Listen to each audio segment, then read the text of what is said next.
We are Mode Selector from Berlin. Actually, we are Moderat right now, but Sasha is sick today, so he couldn't show up. He says sorry and hello. And we are in a studio with future music.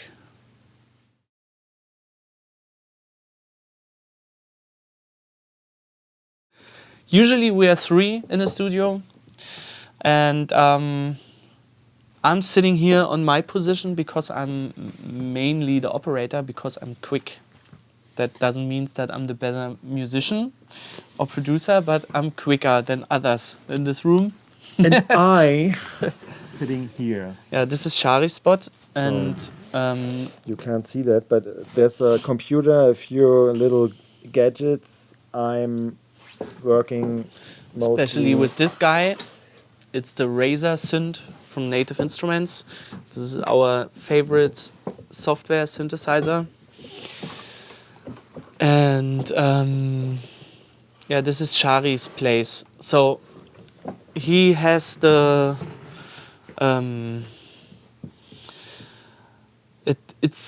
it is him given from God that he can work in a very loud studio next to me with headphones. I don't know how he can do this, but he can. You have these people who can sleep everywhere. So he's one of these people who can make music everywhere. It doesn't matter how loud it is and where it is. So all the surround noises are not disturbing him. And I explain how it works in a very loud studio to work with headphones. I put my headphones very quiet, so I have 2 sounds. I'm kind of synchronized with the operator sound, and I'm in the search for additional sound for the track. And in the next second, I put a file or a sound on the main computer, and I tell Gernot, there's a new sound in the folder. That's how it works, basically. So Shari is pretty much a sound designer, and he's the nerd. And Sasha is also pretty nerdy. He doesn't look like. He looks like more like an indie rocker, you know. But he isn't. So he's very into programming software, like makes MSP and also a lot of sound design and synthesizers. So he's one of these guys who are reading the manuals. I'm not. I'm more try and error, so I try and ask stupid questions, and these guys are reading the manuals always. Yeah, and this is the main room of the studio. We have a little room next door. It used to be a singing booth, but we call it Studio B now because we are 3 producers in the studio. We are not really musicians, we are more producers, and it's like having 3 chefs in a kitchen cooking 1 steak. So that means always a lot of discussions, and each of us has different ingredients and herbs. So we decided to split up our work from time to time. That doesn't mean that Shari always works here and I always work here and Sasha always works there in the other room. So we are rotating the places. And when we are coming closer with finishing a song, so we as soon as we have 85% of a song, we are not allowed to make big changes. Like everything which is more than 1 dB needs to be discussed in the group. So and that means as soon we reached 85% of a track, we are sitting all together here in front of the screen and finishing it. And it's a must to write the changes down in this book. Nice book. Yes, so you see here, Moderat II. And I think that's it. But you see a few changes here for the songs, but yeah, stuff like this. So this is just to note that we know where we are, and Sometimes we go alone in the studio. So our typical Moderat working day looks like this. So we meet here around 10ish, 11, and then we work till 3 or 4. Then we have a break, and then we come back in the evening and make a night shift. Because we have, now I can say it, our neighbors here underneath are, I think, the biggest assholes. Um, Are assholes.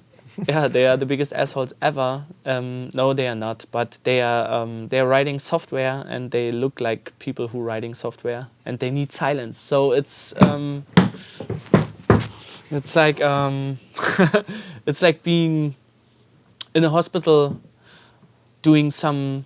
When you're downstairs, it's like being in a hospital. So these rooms where you have very complicated neurological surgery things going on. So it's very clean and plain, no pictures, no music, silence. You hear everyone breathing, and they have the bad luck to have the mode selector and Moderat Studio above them. So this is always something we have to take care of. And but this is not the point here now. I just wanted to say that in public. So we are all working in Logic, and which makes things easy.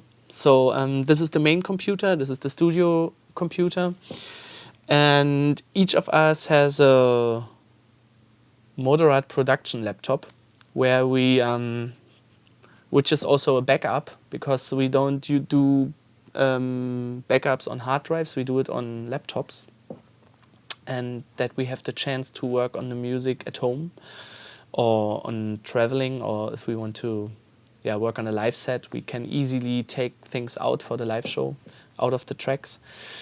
And this is basically how we work, and how we worked on this record. So sometimes one of us was not in a bad mood, but we really wanted to work or continue working on a track, but it was not possible because of the time, and the others, they worked on another track. So then I took the track, or Shari took the track, or Sasha took the track on the computer, took it home, worked on it on headphones, brought it back, just plugged it on the computer, and put it on the mainframe here, and that's basically how we work. And we don't do any mix downs here, so we try as good as possible to make the mix downs here in the studio, but we don't trust this room. We have a problem between 85 and 87 hertz. And in this corner we have a Helmholtz resonator. Some of you might know what it is. It eats frequencies. I mean, the empty bottle, it's also a Helmholtz resonator, so it's just something which, It's a nice box. It's a nice box, but it didn't change that much. So, and that makes it also easy. We have a really good friend called Francesco, what's his second name? Donadello. Francesco Donadello. I always forget his name because I say always Donatella Versace to him. And he's a really good sound designer. And for the sessions for Moderat, we gave him every evening a computer with the session of the day, and he did a night shift with it and made it sounding, I wouldn't say good, but physically good. And that made the things for us easier, so we could concentrate on producing the music and create on the creativity.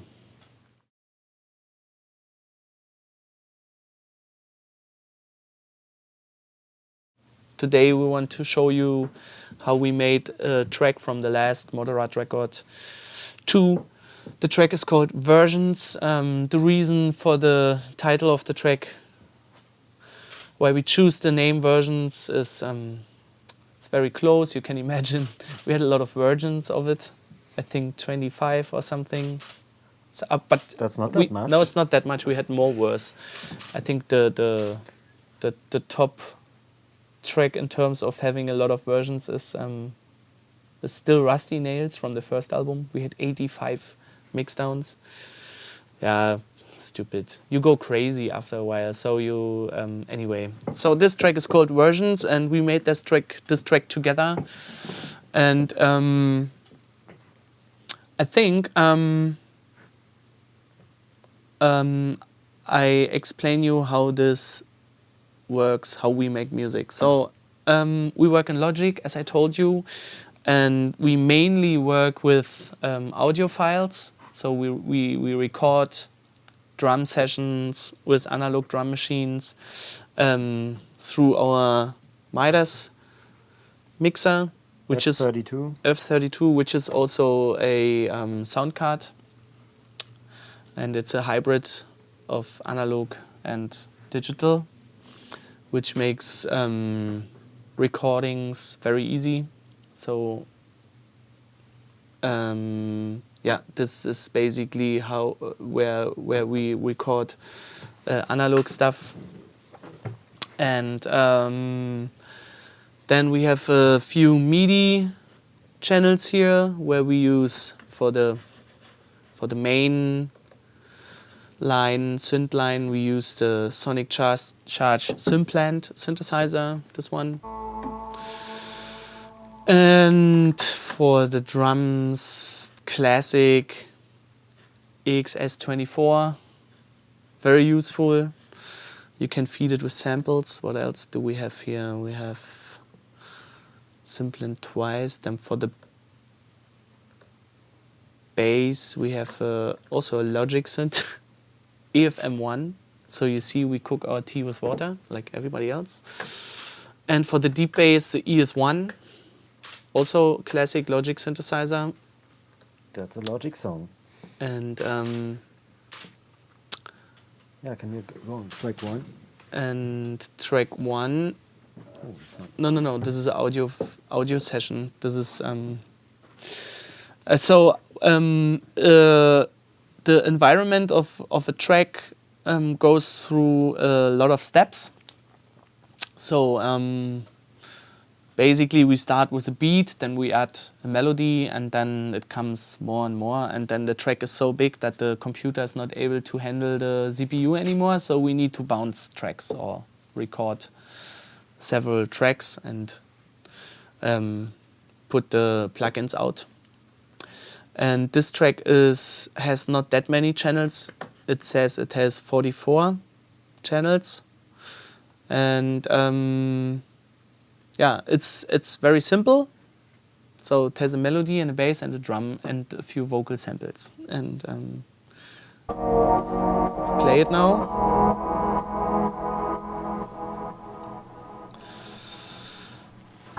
So this is the Simplant timeline. When I turn it off, you hear a lot of different things. Like you have a lot of atmosphere like this. This is stuff we recorded on the streets, or this. Where is it? Here is it. This is something Shari recorded with an iPhone on the train station, I guess. Yeah. And all together it makes sense.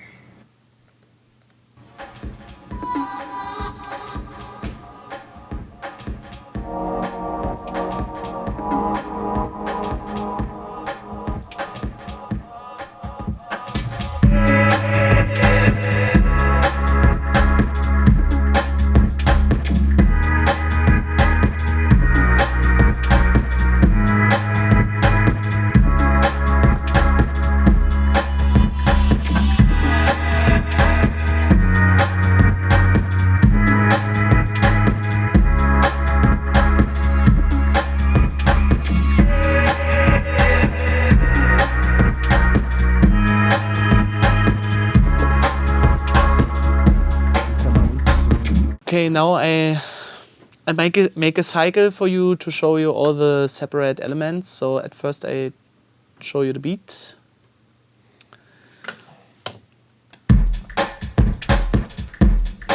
So this is the beat all together, but it's separated in percussion 1, percussion 2. This is atmosphere. This is the kick, one of the kick. This is the kick support. Snare. Extra hi-hat.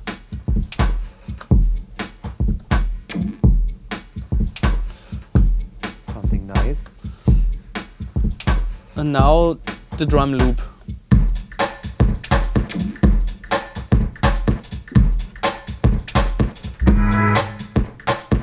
This is the drum loop alone. It goes through to one of our favorite plugins called the Decapitator from Sound Toys.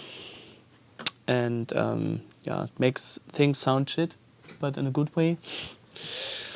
Yeah, and so when you play the drum now, it sounds pretty plain, but I add now some atmosphere and the bass.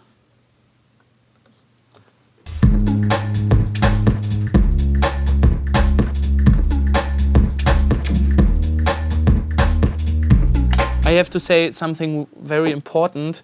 We don't use master compressions, which makes the work very complicated, because it's always very easy to put a compressor on the master and then it sounds good for the first moment. But as soon as you bring your music to a mastering studio, they send you back home and say, do your homework. Don't use the master compression. And this is something we needed to learn over the years. So yeah, and all the drums go through a bus, where we have also so we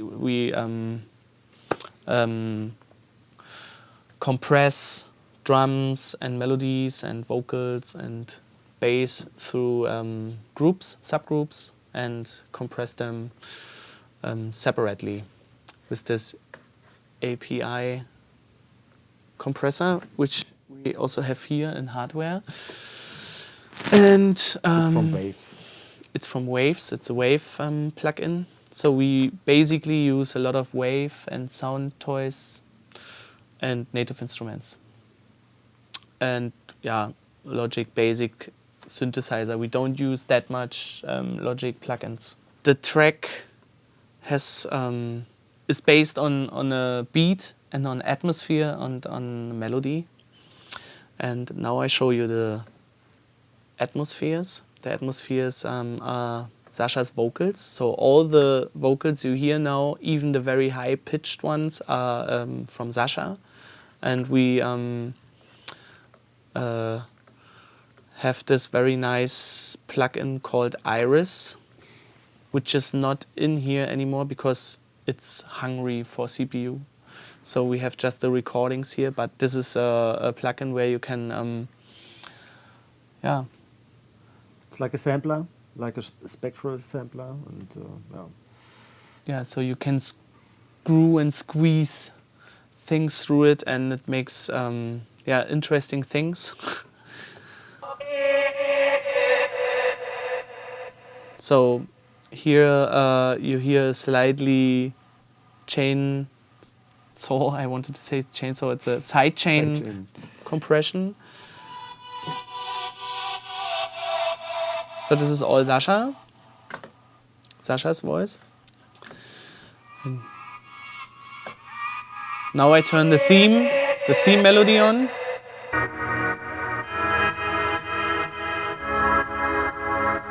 Now it makes sense. Bass.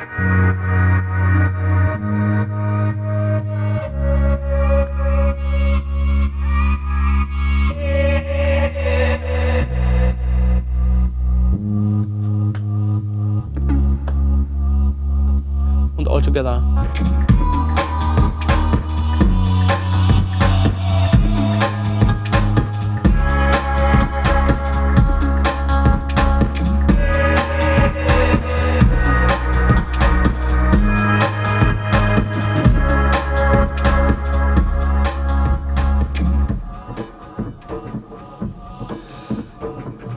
So this is the break where we re-recorded the drums through outboard effects, and we were... Hast du mal Bock, den Simmons zu holen? Ja. I think the reverb you listen is a very old Lexicon reverb. It's a LXP1.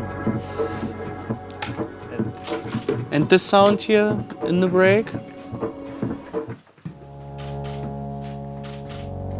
it's the it's der 60er. Uno 60. So we recorded. We always make a hybrid between analog and digital stuff because sometimes it's easier to make sounds with analog equipment that goes faster and you have more pressure and yeah, better sound. And here in this part, and especially in the end, we were sending the beats, the beat group. We routed the beat group on the mixer and we're sending it through this guy. It's, what is it actually? It's a drum. It's an analog drum module from the 80s. It's a Siemens SDS8. You put drum pads, a trigger drum pads in for bass drum, snare drum, and tom and hi-hat. No hi-hat, it's only toms. But it's like the sound engine's like it's analog. It's like from 808. So but when you send a complete signal like a track, it starts going crazy because of the detection, and you can hear that. This is something we want to show you now. So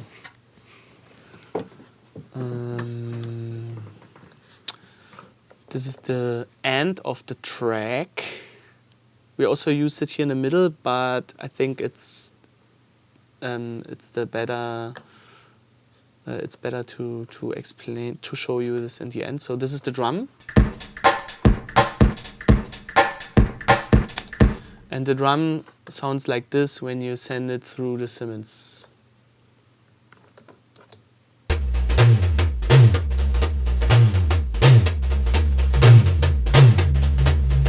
And when you mix it with the drum all together, then it sounds like this.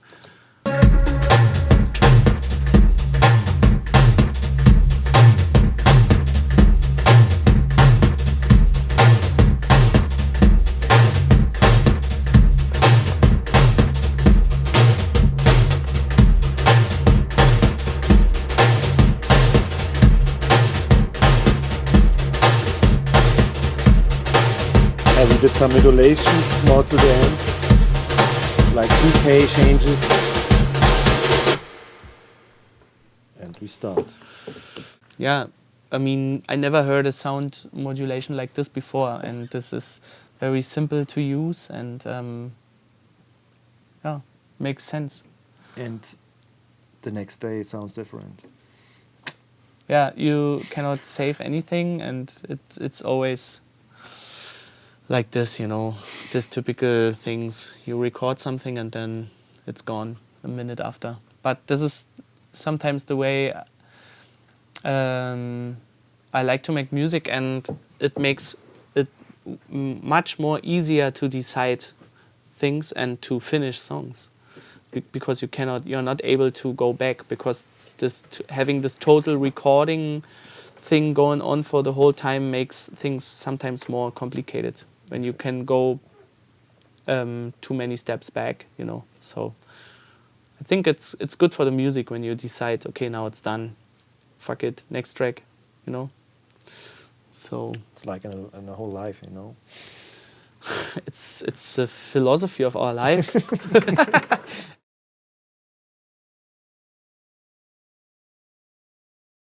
Okay, what we see now is the classic arrangement view, but I can open up the bad guy behind. This is the automation view, where you have all these automations for fades, basically volume fades or plug-in automation. And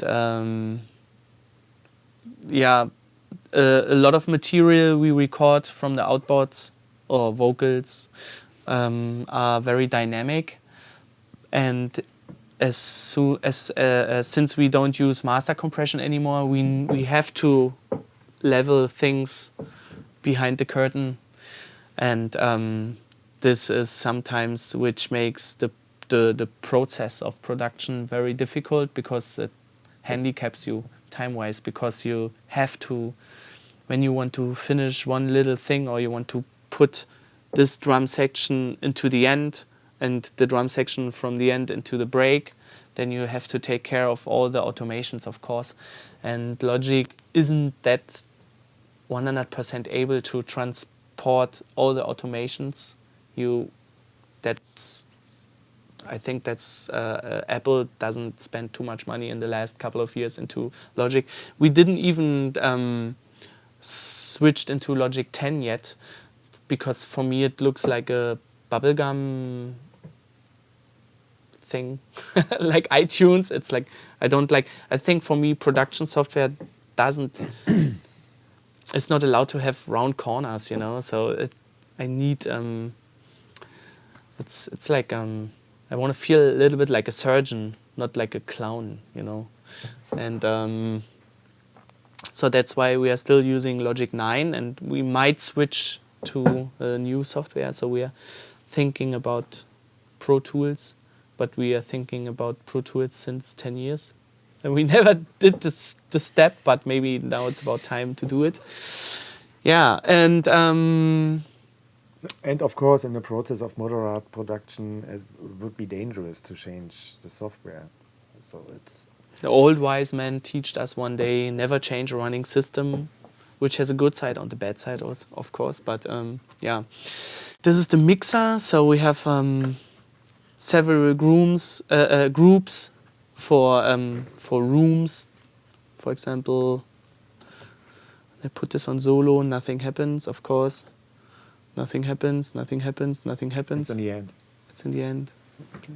Ah. Oh, you hear? And this is basically for the atmospheres, that we don't use the bass and group. We don't use that many bass and group. We don't use that many group channels and in Logic, because we think that makes the sound bad for some reason. When you put a big drum group with 10 channels through one aux channel, it doesn't sound the same. So we try to avoid this a little bit. So if we use groups, then we use it only for effects and making rooms and delays.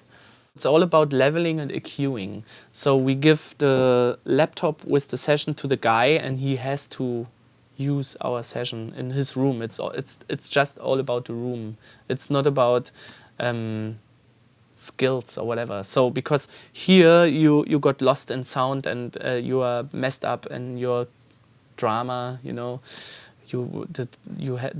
When making a record is a drama. So it's very emotional, and then you are sick, and you have just a week left, and everything is all together on one day, and so you have not the inner silence and the concentration to make the mix down by yourself. As not us, none of us, and we have the luck that we have Francesco, who has this really good sounding room, and we trust him. We already mixed with him the last Mode Selector Monkey Town record, and yeah, since then we have a good workflow with him, so we don't need to explain him that much. So he exchanged a lot of plugins, and he's EQing things, because right now where we are sitting, we are in a valley of the deep bass frequencies, which is not good, because you don't hear them. It's a physical thing. That's why we have this Helmholtz resonator here, and but he has a very linear room, and he hears every frequency, and yeah. Also, he was checking out some bass drum tunings, and we didn't check out here because Couldn't hear it. Yeah, I couldn't hear because we're talking about little cents, you know, of bass drum tuning. It's so It's very minimal, and sometimes he re-recorded bass lines and drums through an analog mix desk, and compressed them with some really nice tape machines and whatever saturation, Or plate played reverb. reverbs, and then he gave us the files back, and just as an option to use, and we used it. But yeah, he's a really good sound engineer. He just recorded the last Efterklang record, so and he's like really into this very open sound with a lot of things going on, with big rooms, and I think that's not easy to work with, because you have to take care of so many things, you know. I mean, compression on one side and compression on the other side. It's a it's yeah, it's scientism. Yeah. So this is something we really try to source out. It's But as scientism. soon we have a new room we can trust, sound wise, acoustic wise, then we will do it out by ourselves. But here you would, it's just wasting time and nerves.